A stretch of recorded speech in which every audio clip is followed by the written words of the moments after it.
Você está no canal Eu Estudo a Lição com o pastor Samuel Camilo. Hoje é terça-feira, dia 14 de março de 2023. E o tema que estudaremos na nossa lição da Escola Sabatina será Tempo de Simplificar. O texto que serve como base para o nosso estudo, nós vamos encontrar lá em 2 Pedro, no capítulo 3, leremos a partir do versículo 3, que diz assim: acima de tudo, quero alertá-los de que nos últimos dias surgirão escarnecedores que zombarão da verdade e seguirão os próprios desejos, dizendo: o que houve com a promessa de que ele voltaria? Desde antes do tempo dos nossos antepassados, tudo permanece igual, como desde a criação do mundo. Eles esquecem deliberadamente que Deus, por sua palavra, há muito tempo criou o céu e a terra seca, que fez surgir do meio das águas, e depois com águas destruiu o mundo anterior ao dilúvio. Pela mesma palavra, os céus e a terra que agora existem foram reservados para o fogo e estão guardados para o dia do julgamento, quando todos os perversos serão destruídos. Logo, amados, não se esqueçam disso. Para o Senhor um dia é como 1000 anos e 1000 anos como um dia. Na verdade, o Senhor não demora em cumprir a sua promessa, como pensam alguns. Pelo contrário, Ele é paciente por causa de vocês. Não deseja que ninguém seja destruído, mas que todos se arrependam. Contudo, o dia do Senhor virá como um ladrão, e os céus desaparecerão com um terrível estrondo, e até os elementos serão consumidos pelo fogo, e a terra e tudo que nelas há serão expostos. Visto, portanto, que tudo ao redor será destruído, a vida de vocês deve ser caracterizada por santidade e devoção, esperando o dia de Deus e já antecipando a sua vinda. Nesse dia ele incendiará os céus e os elementos se derreterão nas chamas. Nós, porém, aguardamos com grande expectativa os novos céus e a nova terra que ele prometeu, um mundo pleno de justiça. Eu sei que o texto é um pouco mais comprido, mas vale a pena dar uma olhada nele, porque nesse texto Pedro está falando sobre o tipo de vida que as pessoas deverão ter aguardando o dia da vinda do Senhor Jesus. Acredito piamente que nenhum de nós, quando olha à nossa volta, deixa de perceber que os sinais preditos por Jesus, que iriam indicar a aproximação da sua vinda, estão acontecendo exatamente à nossa volta. Tudo que foi mencionado ali em Mateus, no capítulo 24, está acontecendo. Um sinal está faltando ainda para se cumprir. Esse evangelho do reino será pregado em todo o mundo para testemunho em todas as nações, e então virá o fim. Mateus 24, 14. Com exceção desse, mas que, de alguma forma, através do poder do Espírito de Deus, o evangelho tem chegado a lugares tão longínquos, e a cada dia ouvimos histórias de pessoas que vivem em lugares onde o evangelho dificilmente conseguiria chegar, que têm tido sonhos, visões, e através desse tipo de situação, a verdade de Cristo tem chegado até eles. E muitos dos nossos missionários têm encontrado essas pessoas, que por falta de pessoas que vão pregar até eles, o Espírito de Deus tem se manifestado através deles, na vida deles, de outra forma, completamente diferente. Mas que eles estão também aguardando a vinda do Senhor. Estamos vivendo, com certeza, os dias que antecedem a vinda de Jesus. A pergunta de Pedro é: que tipo de pessoas devemos ser nós enquanto esperamos pela vinda de Jesus? Enquanto encontramos pessoas escarnecedoras dizendo: olha, desde que o mundo é mundo, tudo continua como está? Pedro vai lembrar aqui de 2 episódios anteriores. Ele vai dizer: Deus criou a terra e tirou a terra do meio das águas. Mas também, no momento em que a humanidade acabou se afastando do caminho do Senhor, através das águas, ele devorou a terra, com o dilúvio. E agora a mesma terra que hoje existe vai ser consumida pelo fogo. É isso que está esperando por nós. Aí ele pergunta como deve ser a nossa vida.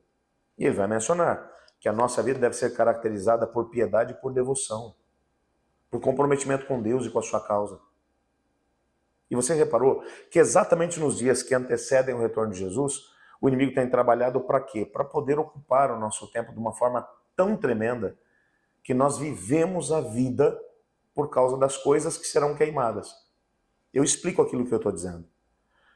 Eu vivo numa cidade, que é a cidade de São Paulo, que é a cidade que nunca para. E isso é verdade. Existem bairros aqui em São Paulo que funcionam 24 horas por dia, 7 dias por semana, 365 dias por ano. E em ano bissexto, 366. E você olha e percebe que o tempo todo alguém está fazendo alguma coisa. E esse ritmo acaba acaba se aproximando de nós. Nós saímos de casa antes que o sol nasça, e voltamos para casa depois que o sol já se pôs e tem tanta coisa para poder fazer, que se a gente não se cuidar muito, nós não temos tempo para Deus nem para a sua palavra. É bem verdade que no livro Grande Conflito, no capítulo intitulado Os Ardis de Satanás, Ellen White vai mencionar que uma das coisas que o diabo estaria fazendo antes da vinda de Jesus era ocupando o tempo do professo do povo de Deus, para que eles não tivessem tempo de estudar a Bíblia e de orar, porque assim eles seriam facilmente vencidos.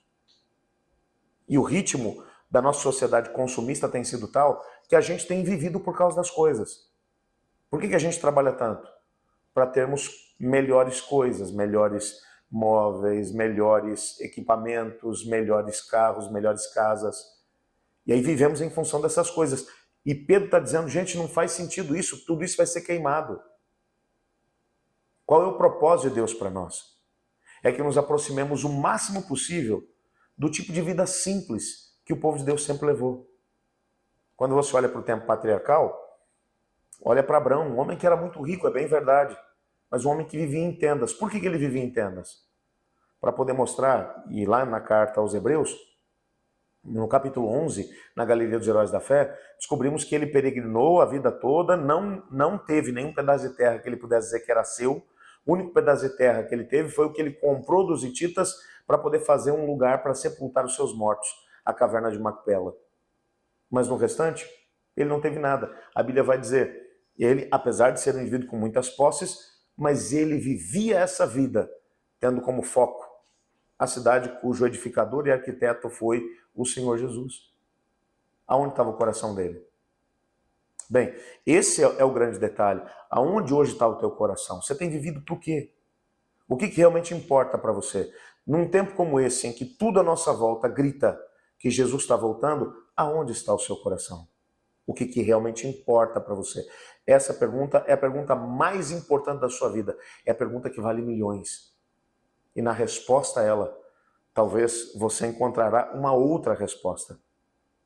Como estará você quando Cristo voltar? Se o seu coração estiver firmemente alicerçado em Deus e na sua causa, pode ter certeza que quando Jesus chegar, você vai subir com ele para as mansões eternas, porque ele vai olhar para você e vai dizer, bem está, servo bom e fiel, você foi fiel sobre o pouco? Então sobre o muito te colocarei, entra no reino do teu Senhor. Tá, mas e se eu vivi a minha vida centrado nas coisas que iriam queimar? Então, aí nesse caso, o que a Bíblia diz é que a gente vai queimar junto com essas coisas. Você percebe que não faz sentido?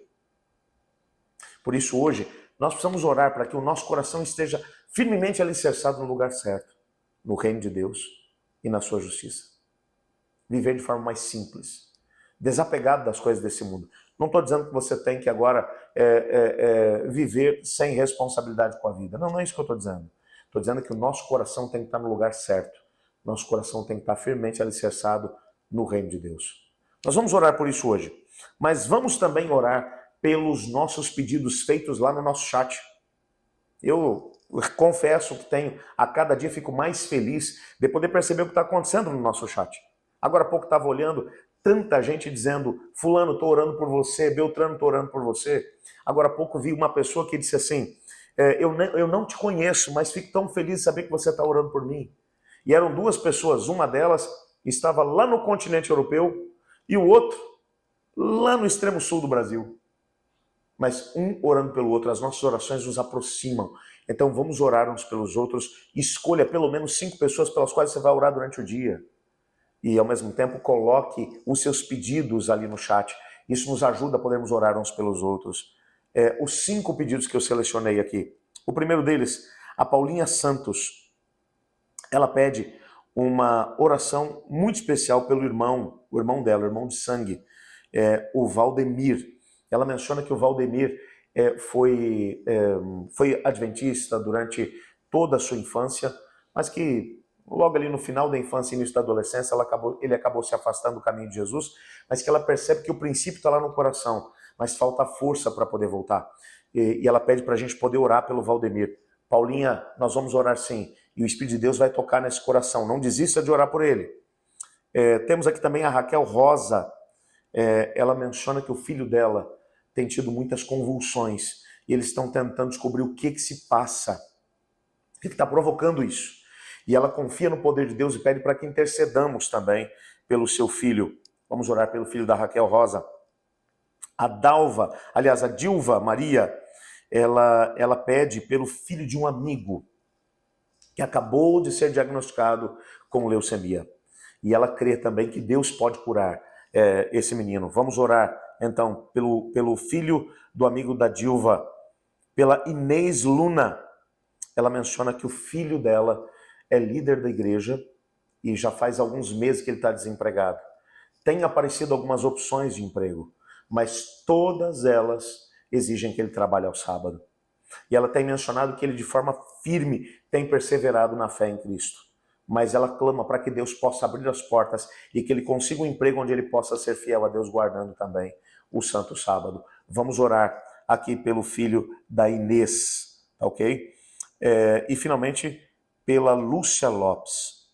A Lúcia, ela menciona que ela está com câncer já faz algum tempo. Ela fez uma cirurgia e tirou o tumor, mas algumas metástases têm aparecido e ela agora vai ter que fazer uma nova cirurgia, está aguardando ser chamada. E ela pede que oremos por ela, porque Deus é o médico dos médicos. Não existe um câncer que seja tão maligno que o Senhor Deus não consiga resolver, não consiga curar. Então vamos colocar esses nomes diante do Senhor. Ore comigo. Pai do céu, muito obrigado, porque em tua palavra percebemos que o Senhor tem pressa de enviar teu filho Jesus a essa terra para nos buscar. Mas ajuda-nos a podermos viver aqui a nossa vida com responsabilidade e vivendo os princípios do reino, focados no reino, e não deixarmos que a nossa vida seja norteada por tudo aquilo que vai queimar. Te pedimos que o Senhor também ouça os pedidos que aqui fizemos. Mencionamos 5 deles, mas tantos outros foram colocados lá no chat. Cremos que o Senhor é o Todo-Poderoso e que nada é difícil para o Senhor, então pedimos que o Senhor intervenha de acordo com a tua vontade, pois em nome de Jesus que oramos. Amém. Eu estudo a lição e você?